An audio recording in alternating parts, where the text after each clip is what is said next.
B'siyata d'shmaya, we're going to learn Shabbos Daf Chof Tes. We're going to start 3 lines from the top of the Amud. We'll remember that on Daf Chof Ches Amud Beis, we learnt about a machlekes in the Mishnah between Rebbe Eliezer and Rebbe Akiva regarding psilas habeget shekiflo. There was a cloth, a piece of material, a garment that he folded to make into a wick, v'lo hiv hava, but he has not singed it. Then there are 2 Manda Omrim, and there are 2 halachas. Rebbe Eliezer says that in Hilchas Tumah, Tmeohi, and in Hilchas Hadlokas Ner Shabbos, Ein Madlikin Ba. Rebbe Akiva says that in Hilchas Tumah, Tohirohi, and in Hilchas Hadlokas Ner Shabbos, Madlikin Ba.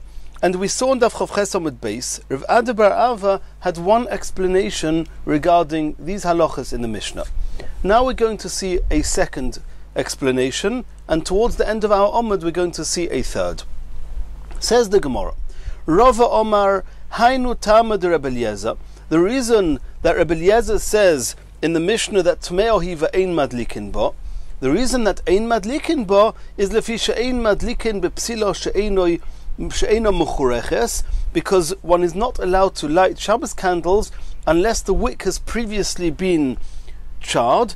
And since this wick has not been charred, has not been singed before, therefore it will not light nicely and should not be used to light Shabbos candles. V'lo b'smartutin, nor should one use rags she'enon mechurachin, that are not being charred, because it doesn't light nicely. And then it's talking about every Erev Shabbos, not only Erev Shabbos that coincides with Yom Tov, as we saw with Rav Ada bar Ava. We saw before that there's a brisa regarding this Mishnah, that the Mishnah is talking about if it's exactly 3 etzbois by 3 etzbois, and according to what we are learning now, what's the difference, how big it is? If the wick has not been charred, you should not use it. Says the Gemara, Le'inyan Tumah. Don't forget there's a second halacha they're arguing about. Regarding that second halacha, it's only applicable if it's exactly 3 by 3 etzbois. Ditnan, Gimel al Gimel she'amru. We learnt in a Mishnah that the Gimel etzbois by Gimel etzbois that makes a piece of material ro'ui lekabel tumah, chutz min hamelel. It's besides for the hem. One will typically fold over and sew down the hem of a piece of material, and it's got to be 3 etzbois by 3 etzbois after the hem has been sewed down, that what's left is that size. Divi Reb Shimon, v'chachamim oimrim gimel al gimel mechuvonois, and the chachamim say that even if it's gimel al gimel etzbois precisely, and it's going to be less after you turn in the hems, nonetheless it's choshev enough piece of material, and it's ro'i lekabel tumah. And that's the machlekes in our Mishnah. In talking about such a garment that was exactly 3 by 3, and after the hem was turned in, it was less than 3 by 3. Rebbe Eliezer says that Tmeohi, it's still Tomei, like the Chachomim in that Mishnah, and Rebbe Akiva say Tohirohi, like Reb Shimon in the Mishnah, that you need to have Gimel al Gimel besides for the Melel. But if the Gimel al Gimel includes the hem, then it is Tohir, it's not big enough. Continues the Gemara. Omar Reb Yehuda Omar Rav. Mesikin bekelim ve'ein mesikin b'shivrei kelim. We already saw this concept earlier, that one is allowed to put kelim, vessels, utensils, into a fire to burn them, but shivrei kelim, which means kelim that got broken on Shabbos and Yom Tov, they are muktzah, and you're not allowed to move them, and you're not, on Shabbos in any case we don't burn, but on Yom Tov you're not allowed to burn them in a fire. Divi Rabbi Yehuda, that's the opinion of Rabbi Yehuda. Reb Shimon Matir, Reb Shimon, who does not hold that there's an issa of muktzah, therefore he says that even these shivrei kelim, the broken segments of what was a kli, when Yom Tov came in, you're allowed to burn them. Mesikin bitmorin, you are allowed to put dates into a fire in the same way as you're allowed to touch them and move them, because they're foods, you're allowed to also put them in the fire. Ochlon, if you ate the dates, Ein masikin begar'inehem divrei Rabbi Yehuda. The pits, the stones inside those dates, you're not allowed to use them as firewood. They are noilad. Beforehand they were part of a date. Now they are an independent pit, a stone on its own right, and therefore you're not allowed to use it on Yom Tov. Reb Shimon Matir, Reb Shimon says noilad is mutar. Even something born new on Yom Tov is not muktzah. You're allowed to use it, you're allowed to move it. So too the pits of the dates you're allowed to use. Masikin be'egoizim. You're allowed to put nuts with shells into the fire. They're foods. And since you're allowed to eat them, there's no reason you shouldn't be allowed to move them and put them in a fire. Ochlon, if you ate the nuts, ein masikin beklipoisem, you're not allowed to move or throw their peels and put them into the fire, Divrei Rabbi Yehuda, because the peels, till you ate them, they were part of the nut. Now they're independent shivrei kelim, so to speak, and they are noilad, and therefore you're not allowed to put them in the fire, according to Rabbi Yehuda. Reb Shimon Matir, Reb Shimon says it's mutter. Utzricha, I need to say all three halachas. Number 1, the kelim. Number 2, the dates. Number 3, the nuts. If it would only tell us about the kelim, I may have thought only there Rabbi Yehuda says it's osa, when Yom Tov came in, they were a fixed full utensil, and now they are shivrei kli. It was a new thing born on Yom Tov, and it's osa. Aval tmorim, but in the case of dates, the mi'ikara gar'inin, v'hashta gar'inin. Before Yom Tov came in, they were pits of dates, and now they are pits of dates. Ein mashapir domi, I may have thought it's not called noilad, and you're allowed to use them, and that's why we need to say that even here, Rabbi Yehuda says it's osa. V'yash mi'inon gar'inin, and if it would only tell us about the gar'inim, the dates, and not tell us about the nuts, hava mina, the mi'ikara mechasyon, these pits, before and when Yom Tov came in, they were completely covered, they were completely hidden, they were just part of the date. V'hashta miglin, and now they've become revealed. And that's why it's considered noilad. Aval klipe egoizim, but the shells of nuts, the mi'ikara miglu, v'hashta miglu, they were always revealed, covering the nut. Then eima shapir domi, I may have thought, even according to Rabbi Yehuda, it's not considered noilad, and it's mutar. Tzricha, that's why it has to tell us all three halachas. Says the Gemara, V'hada Rav, this halacha of Rav that says that according to Rabbi Yehuda you're not allowed to use the pits of dates for the fire. Lav b'feirish itma, he didn't say it explicitly in that many words. Ela mechlole itma, it's something we deduced from a story that happened and something that Rav said. The Rav ochal tamri, Rav was eating dates in the weekdays, nothing to do with Yom Tov. V'shoda kashaisa, and he threw the pit lebuchya into the oven. Omele Reb Chia, who was present at the time, said to Rav, Bar Pochsi, the son of great people, you Rav, kenegdoi b'Yom Tov, if such a scenario would happen on Yom Tov, also it would be asa. You wouldn't be allowed to throw the pit into the fire. Asks the Gemara, Kiblo minei or Yiloi Kiblo minei? It's very good that Reb Chia said that to Rav. Did Rav accept that or not? Toshima will bring proof. Dechi also Rav leBovel, when Rav came from Eretz Yisrael to Bovel, Ochal Tamra, he was eating dates on Yom Tov this time. V'shoda kashaisa l'chiyusa, and he threw the pits to his animals for them to eat them. Ma'ilav, can we not take it for granted? But parasiyosa, we're talking about Persian dates, and the Persian dates, when you eat them, the food, the date part, the fruit part, comes off entirely from the pit. So the pit is now left only pit with no food on it. So this is the halacha of the pit that is no longer a date, it's now just a pit, it's noilad, and nonetheless he threw it to his animals. So we see v'loi kibla, he did not accept what Rav Chia told him. Says the Gemara, loi. No, you can't prove that. Ba'ar mi'osa. He's talking about dates from ar mi'osa, and those dates, even when you eat the fruit off them, the some of the fruit stays stuck to the pit, and therefore you're allowed to move the pit. The pit is not called noilad, it's not muktzah, because of the food on the pit. In the same way as you're allowed to move the date before you ate it, you're allowed to move this. And since there's still some food on it, which means you're allowed to move it to eat it, for the same token, you can throw it to the animals. Hoil v'chozi agav imayhu, since you're allowed to move this pit because of the fruit, imayu is their fruit that's still stuck, it's still attached to the pit, and therefore it's not called noilad, and therefore it's not really a proof that Rav did not accept what Reb Chia told him. Continues the Gemara. Omale Reb Shmuel bar Chana le Rav Yosef. Rabbi Yehuda de Omar Mesikin Bekelim. According to Rabbi Yehuda, who says that you are allowed to make a fire on Yom Tov and burn kelim in it, whole kelim, vein masikin b'shivrei kelim, you're just not allowed to burn shivrei kelim because they are noilad. Kiven de idlik bei purta, since as soon as you put the kelim into the fire and they start burning a little bit, havule shivrei kelim, the rest of the kli now has the status of shivrei kelim. And when you stoke around the fire with these kelim in, you're going to be stoking around kelim that have now become shivrei kelim. And according to Rabbi Yehuda, you're not allowed to move, you're not allowed to stoke around shivrei kelim. Answers the Gemara, de Ovad Rav Masna. He did like Rav Masna, de Omar Rav Masna Omar Rav, eitzim shenoshru min hadekel. Branches that fell off the tree, letanur, straight into an oven b'yom tov on Yom Tov, and it's noilad.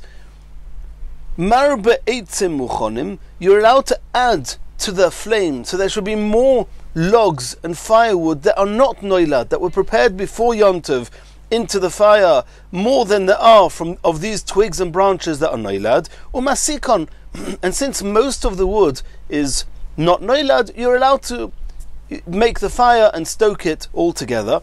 So to here, it's only mutter to burn and to stoke around a fire that you started with whole kelim, providing that there's other wood material, burning material, that is more than this kli that became a shever kli after it started getting burnt.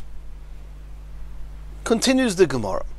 And now we're going to have the third explanation to our Mishnah, the Machlokes Rebbe Eliezer and Rebbe Akiva, regarding psilas habeged shekiflo v'lo hivhava.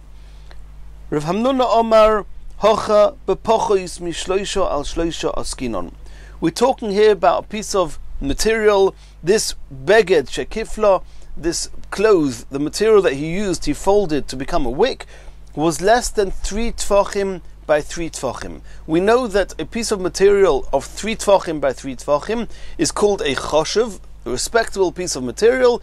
Even the rich people would not throw it out, and therefore it definitely has the halachas of a beged. Of a cloth, it can become tomei. If it's less than 3 tvachim by 3 tvachim, then it's only tomei under some circumstances and in some situations. And we're talking here about such a type of material that is not 3 tvachim by 3 tvachim. Umikule matluniois shonu kan. We're talking about the unimportant, the inferior types of rags, and there are certain halachas we're about to see about these inferior type of rags when they are makabel tumah and when they lose their title, their status of a beged, and they no longer are makabel tumah. Rebbe Eliezer and Rebbe Akiva in the Mishnah are consistent with their own opinion elsewhere. Ditnan we learned in the Mishnah in Mesechas Kelim. Pochois mishloisha al shloisha. If a piece of material is less than 3 tvachim by 3 tvachim, shehit kinoi lepkak, you designated it, you're using it as a plug, lefakek boy es hamerchat, to plug up the bathhouse, ulenayer boy es hakadera, or to use it to hold a hot handle of a pot, ulekaneach boy es harechaim, or to dust away the dust from the millstones so that the dust should not get mixed into the flour. And all these, it is a inferior type of material, and it's been designated for a relatively inferior type of work. And the halacha is like this: bein min hamuchon, bein she'ein min hamuchon, tomei. And we'll soon see what muchon and not muchon means. But muchon means that if it's been prepared, if it's been set aside, and my setting it aside means that I value this material, then even though it's smaller, it's not 3 by 3 tvachim, and I'm using it for an inferior type of work, nonetheless, since I set it aside, I give it chashivos, it's still called a kli. Einay min hamuchon means I have not set it aside, I have not put it away specially and designated it for this work, and we'll soon see that in some occasions, according to some opinions, Eino min hamuchon will render this piece of material as having lost its status of a beged. But Divrei Rebbe Eliezer holds that irrespective of whether it's muchan or whether it's einay muchan, it does not lose the status of beged, and it can become tomei. And in our Mishnah also, Rabbi Eliezer says, Tameahi. Rabbi Yeshua says, Bein min hamuchan, bein sheloi min hamuchan, tohir. Rabbi Yeshua says that since this is a small piece of material, it is more than 3 by 3 etzbois, but it's less than 3 by 3 tfachim, and since it's been designated for inferior type of work, even if it's min hamuchan, which we'll soon see what that means, nonetheless it loses its status of beged and is tohir. Rabbi Akiva's got a type of compromise. Min hamuchan tomei, if you've designated it, you've set it aside for to be used, then it still retains the status of a beged and is tomei. But if it's not been put aside, tohir, then it's tohir.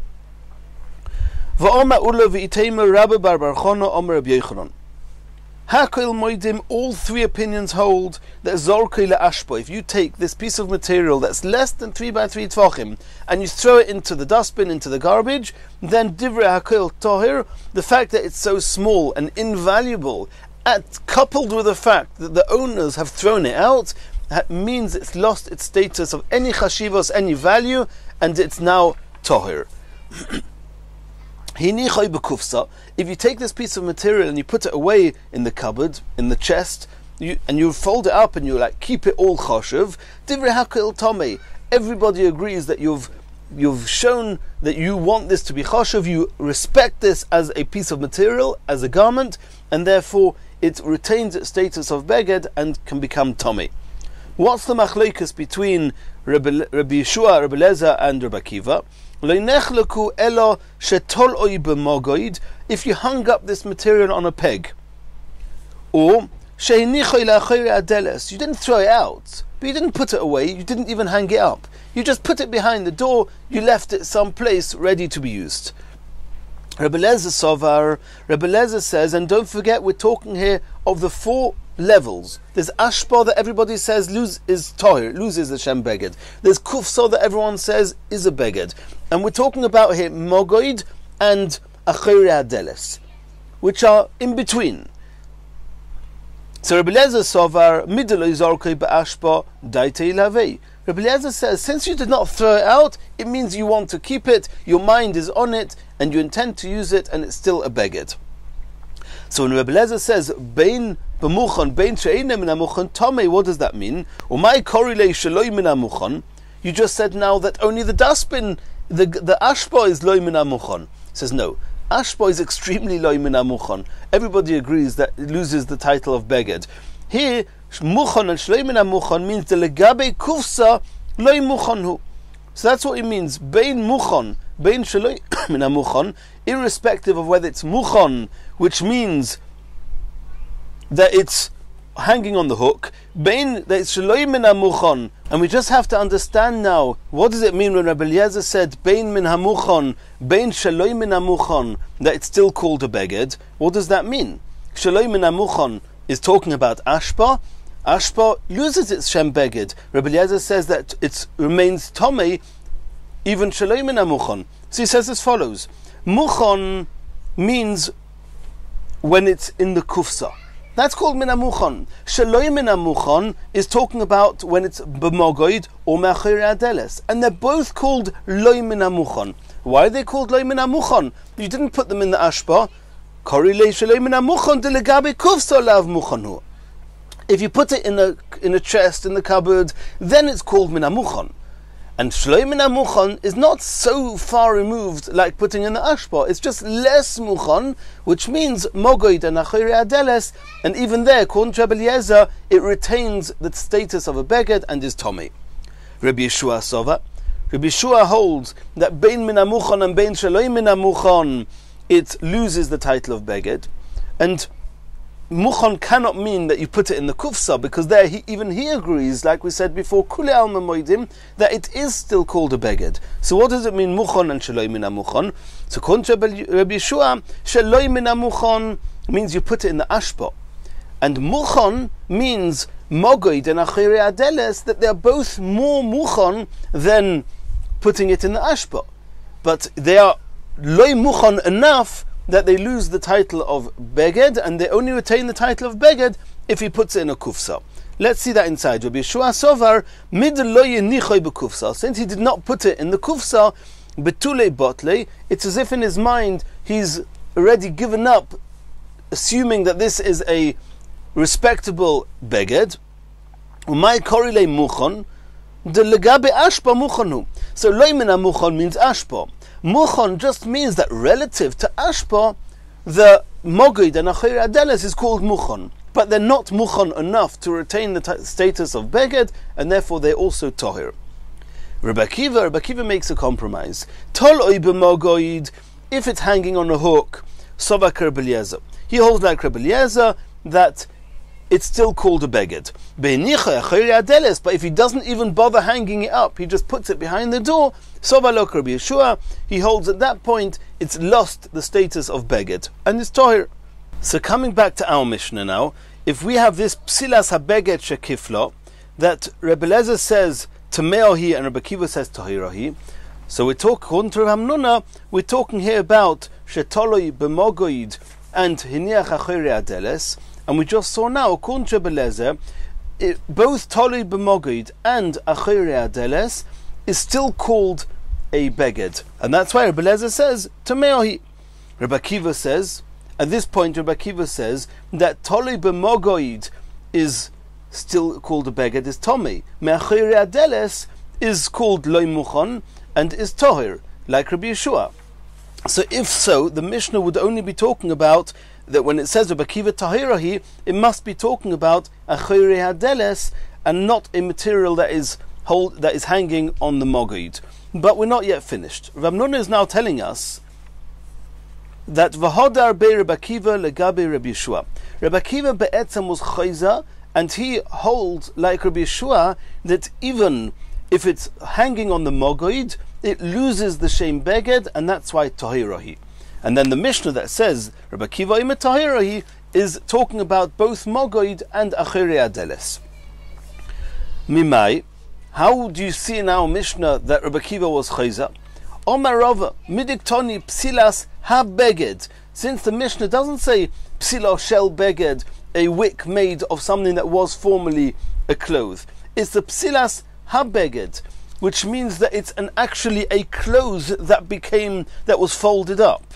It wasn't part of a cloth that was made into a wick. It was a whole cloth that was turned into a wick.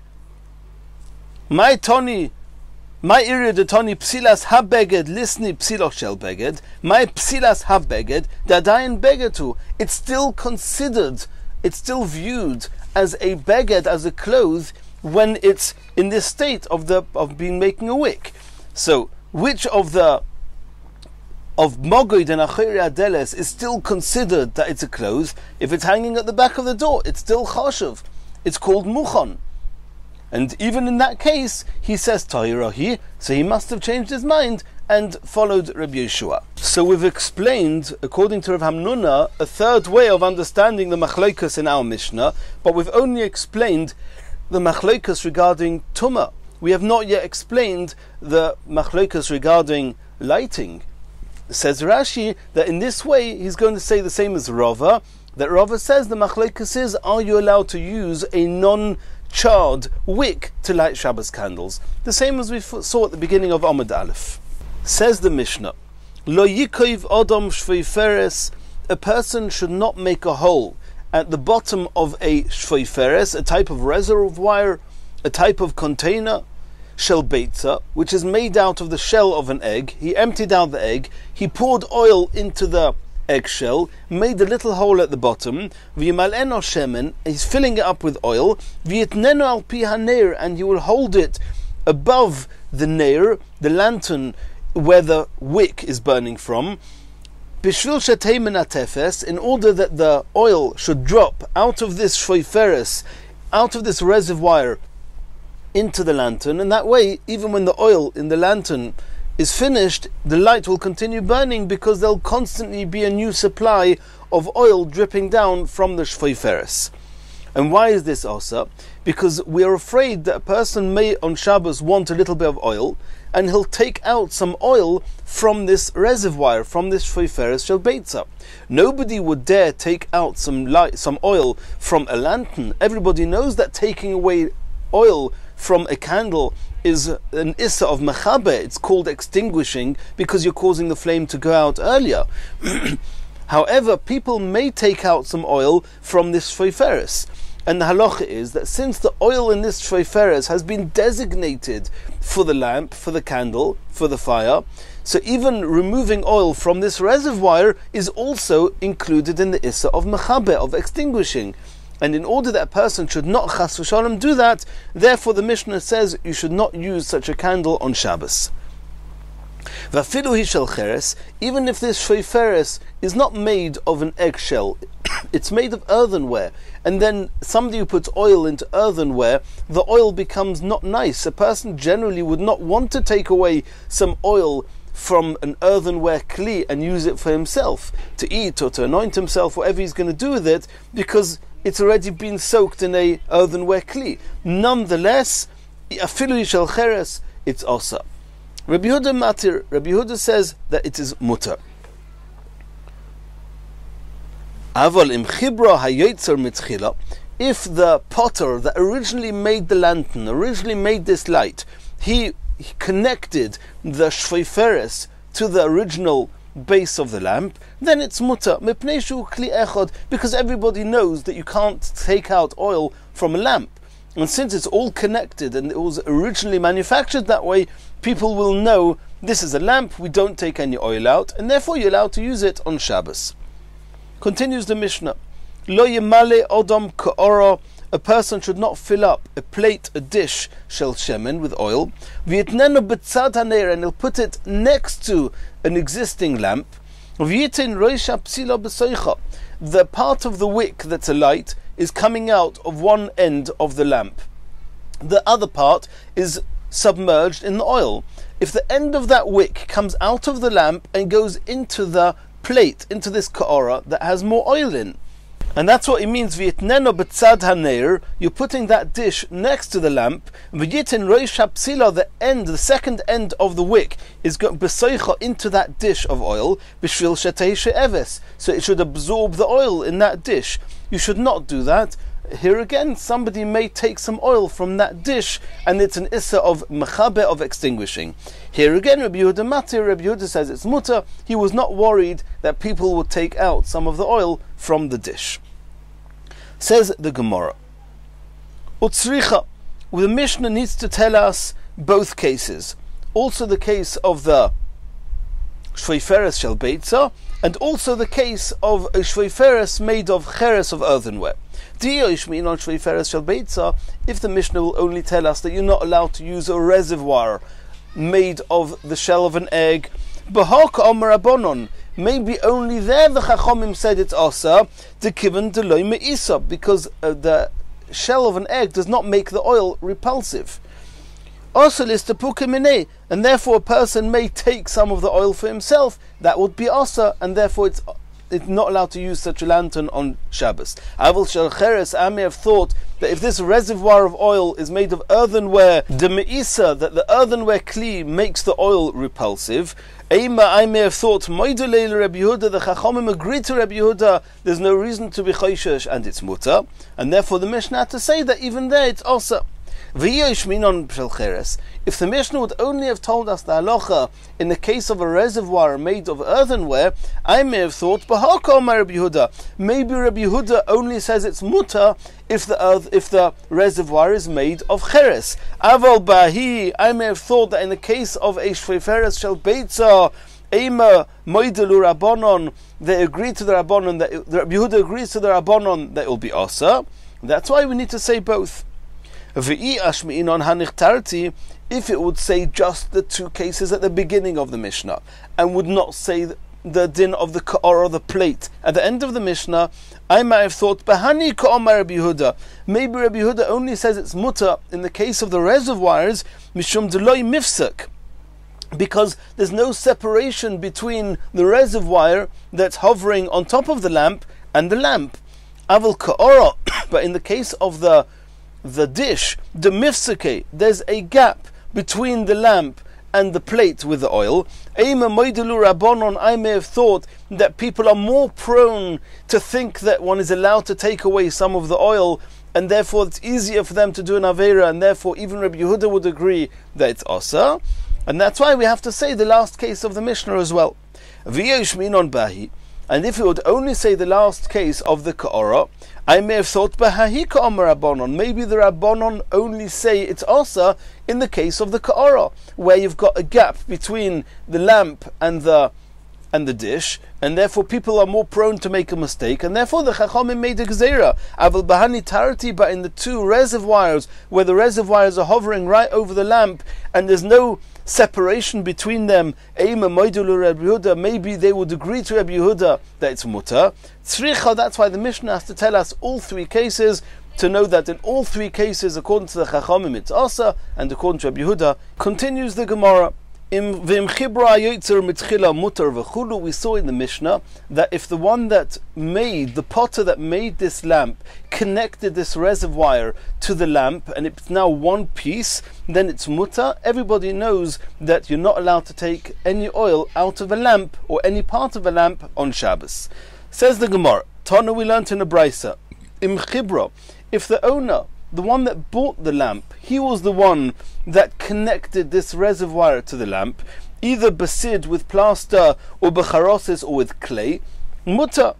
It's also allowed to use it on Shabbos. Asks the Gemara, V'anan yotzertnan. Did we not say in the Mishnah that it's only mutar if it was originally made this way, and the potter was the one that connected them? Says the Gemara, my yotzer, when the Mishnah says that the yotzer, the potter, did it, it doesn't mean that he himself has to have done it. It has to be ke'en yotzer. It has to be attached as if the potter would have connected them. Continues the Gemara. Tanya, we saw in the Brisa, Amar Rabbi Yehuda, Pa'machal shivteinu ba'aliyas beis Nitze. We were once sitting in the upper chambers, in the attic of the home of Nitze, Belud, in a place called Lud. V'hiviu lanu shveiferes shel beitza, and they brought us such a type of reservoir of oil in the shell of an egg. Umel anua shemen, we filled it up with oil. V'nakvnuha, and we made a little hole at the bottom of it. V'hinachnua al pianer, and we put it on top of the mouth of the lamp. V'hoyashom Reb Tarfon uzkenim, and Reb Tarfon and the other elders were there. They saw us doing this. V'lo amru lanu davra, they didn't tell us you're not allowed to do that.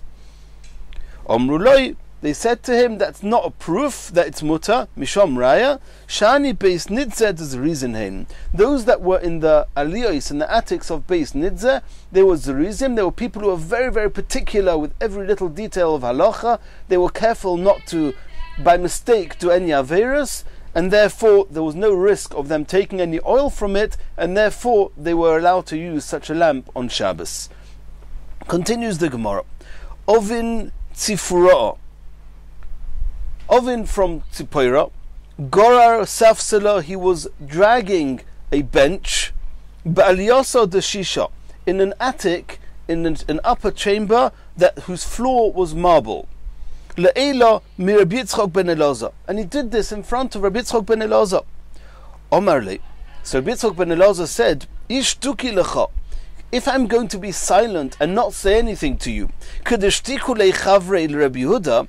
same way as Reb Tarfon and the other elders didn't say anything to Rabbi Yehuda when he was using a lamp that we mentioned a minute ago on Shabbos, nofik minei churva, then there's going to be a churban, destruction, and people are going to come and do averis. Gezerah aliyasa de shisha, we make a gezerah, and we do not let you drag a heavy bench along the floor, even if the floor is marble, and there's no risk of making any ditches in it. It's asa, otu aliyasa de alma, because in other places, when you drag along the floor, and the floors typically had earth on it, and when you drag a heavy bench along an earth floor, you're making a ditch, and this is asa on Shabbos. Continues the Gemara. Resh Knishta, the Gabbai of Beis HaKnesses, the Shul, the Botzra, a place of Botzra. Gorar Safsela, he was dragging a bench on an earthen floor. Le'elom Rabbi Yirmiyah Rabbah, in front of Rabbi Yirmiyah Rabbah. Omar Lei, Kaman, he said to him, Rabbi Yirmiyah Rabbah said to the Resh Knishta, who are you following that allows you to do this? Kaman, who holds this way? He answered back, Reb Shimon, like Reb Shimon. We know that Reb Shimon holds that a davar she'eino miskaven mutter. Since I don't want the ditch, I don't need the ditch, I don't have an intentions of creating a ditch, it's mutter. Eimer da'amar Reb Shimon, says Reb Yirmiyah Rabbah, when did Reb Shimon say that it's mutter by a davar she'eino miskaven? Bigdoilim, only with big heavy benches or other types of table chairs, deloi efshar, because it's not possible to lift them up. So Reb Shimon said, you can't lift it up, you can drag it. And even though you're making a ditch, you're making a groove, it doesn't matter, it's eino miskaven, it's not your intention. But biktanim, but when you've got a very light chairs and benches that you can easily lift up, mi omar, did Reb Shimon say even then that it was mutter? Upligi de ula. And he's arguing with the ula, the omar ula. And Reb Yirmiyah Rabbah argued with the ula. Ula held machleikus, the whole machleikus between Reb Shimon, who says that davar she'eino miskaven is osir, is mutter. Sorry, and Reb Yehuda says davar she'eino miskaven is osir, is only biktanim, is with small chairs and benches where you could lift it up. So Reb Yehuda says it's osir to drag them, and Reb Shimon says it's mutter to drag them. Aval b'gdolim, but if it's a big heavy bench or chair or table and you cannot lift it, divrei hakol mutter. Even according to Reb Yehuda, it's mutter. Even though Reb Yehuda says a davar she'eino miskaven is osir, he agrees that if it's loy efshar v'loy miskaven, not only do you not have intentions of doing it, but you do not have any way of doing it any other way, then Reb Yehuda agrees it's mutter. So it's not like we saw before that even though it's a heavy bench, it's only mutter according to Reb Shimon. Says the Gemara, Masiv Rav Yosef. Rav Yosef is asking a question now. Reb Shimon Omer, Reb Shimon holds, we've just mentioned him, Goyrer Odom Mita Kisei V'Safsel, a person is allowed to drag a bed that would typically be considered a big kli that you cannot lift, Kisei, a chair that would typically be small and light, V'Safsel, and a bench, Ubelvad Shelo Yiskavin Nasis Charitz. As long as your intentions is not to make a ditch, then according to Reb Shimon it's mutter, it's a davar she'eino miskaven. Ktoni gdolim. So in that same quote that Rav Yosef just mentioned, in that brisa, it speaks about a bed which is big, uktoni ktanim, and it speaks about a chair which is small, and nonetheless in both of them Reb Shimon says it's mutter. Kasha letarvayu, and this is a kasha also on Ula and also on Rav Yirmiyah Rabbah. From the fact that in this brisa, Reb Shimon says it's mutter, both with big kalim and small kalim, and we know from elsewhere that Reb Yehuda argues with both cases in this brisa, and says that both big kalim and small kalim are osir. So you see, not like Reb Yirmiyah Rabbah, who says that Reb Shimon says by small kalim it's osir, and not like Ula, who says that by big kalim, Reb Yehuda says it's mutter. Says the Gemara, Ula mataretz letamei, Ula will have a good answer for you, Rav Yirmiyah Rabbah mataretz letamei, and Rav Yirmiyah Rabbah will have a good teretz for you. Ula mataretz letamei, how will Ula answer? Mita dumya de kisei. When it speaks here in this brisa mita, it doesn't mean a big kli, it means a small kli. So the whole brisa is talking about small kalim, that Reb Shimon says it's mutter, and only there Reb Yehuda argues, but with big kalim everybody agrees it's mutter. Rav Yirmiyah Rabbah mataretz letamei. How will Rav Yirmiyah Rabbah answer this question? He'll say that kisei dumya de mita. In the same way as mita is a big kli, so to the kisei, the chair, is a big chair that he cannot lift on his own. And therefore only when it's a big chair, there Reb Shimon says it's mutter, Reb Yehuda says it's osa. But in the event that it would be small, both would agree that it's osa, and that's what, like Rav Yirmiyah Rabbah. Continues the Gemara, Masiv Rabbah.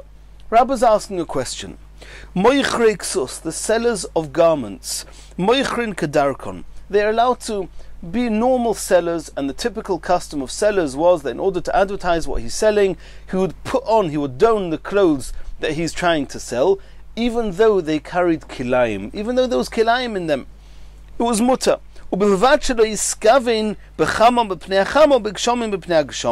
As long as you don't intend to have pleasure and benefit from the fact that you're wearing these clothes. That means in the summer you're not using them to protect you from the heat, and in the winter you're not using them to protect you from the rain. If you want to have hana from them, pleasure for them, you're not allowed to have pleasure from clothes that have kilayim. But as long as you're not intending to have pleasure from the kilayim, it's mutter.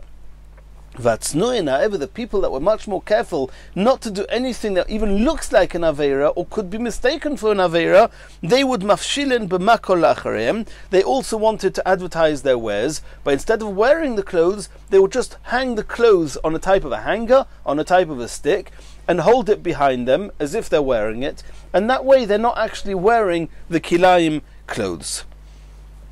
V'hohocha. And in this case, de'efshar lemevet kitznuin. Anybody can do like the tznuim. You don't have to wear it. So it's all considered like small kalim, like dragging a light chair or a light bed that we mentioned before. And you see here that if it's einoi miskavin, it's mutter. So you see that Reb Shimon says it's mutter, even with small kalim. And that's what the Gemara says, Dechi ketanim dami. These clothes are similar to the small chairs and tables. V'chilei miskavin shari Reb Shimon lekatchila. And you see that as long as you do not have intentions to do the avera, Reb Shimon says it's muter lekatchila. And this is not like Rabbi Yirmiyah Rabbah. Says the Gemara, Tiyuvta Rabbi Yirmiyah Rabbah. Tiyuvta, indeed, this is a question that's not answerable against Rabbi Yirmiyah Rabbah. And in Mir Hashem, in our next shir, we'll learn the next Mishnah.